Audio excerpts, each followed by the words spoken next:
Quality ಇದ್ದಾಗ ಮಾತ್ರ success ಆಗುತ್ತೆ ಹೊರತು ಕ್ವಾಲಿಟಿ ಇಲ್ಲ ಅಂದರೆ ನೀವೇನು ಮಾಡಲಿಕ್ಕಾಗಲ್ಲ. ಸೊ ನಿರಂತರವಾಗಿ ನಮ್ಮ ಚಾನಲನ್ನು ನೋಡ್ತಾ ಇರೋರು ಬರ್ತಾರೆ, ಹಸುಗಳನ್ನು ತೊಗೊಳ್ತಾರೆ, ಕ್ವಾಲಿಟಿ ಚೆಕ್ ಮಾಡ್ತಾರೆ, ಬ್ರೀಡನ್ನು ನೋಡ್ತಾರೆ, ಬ್ರೀಡಿಂಗ್ ಸಿಸ್ಟಮ್ ಯಾವ ರೀತಿ ಮಾಡಬೇಕಂತ ಹೇಳ್ತೀವಿ. ಮತ್ತು ಆಹಾರ ಪದ್ಧತಿ ಬರೀ ಚಳಿಗಾಲ, ಮಳೆಗಾಲ, ಬೇಸಿಗೆಗಾಲ ಎಲ್ಲದರಲ್ಲೂ ಒಂದೇ ಥರ ಬ್ರೀಡಿಂಗ್ ಸಿಸ್ಟಮ್ ಮಾಡ್ತಾಯಿದ್ರು.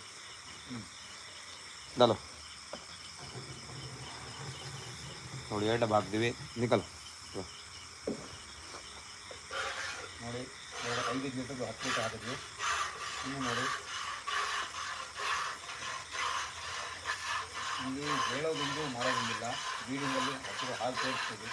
ಇನ್ನೂ 3 ದಿನಕ್ಕೆ ಒಂದು ಟೈಮಲ್ಲಿ ಎಷ್ಟು ಕಡಿಮೆ ಇಲ್ಲ 38 40 ಲೀಟರ್ ಹಾಲು ತೆಗಿತೀವಿ. ಇವಾಗ ನೋಡಿ ಹೇಗಿದೆ ಅದು ಕ್ವಾಲಿಟಿ ನೋಡ್ತಾ ಹೋಗಿ. 10 ಲೀಟರ್ ಹಾಲು ಹಾಕಿದ್ವಿ ಈಗ.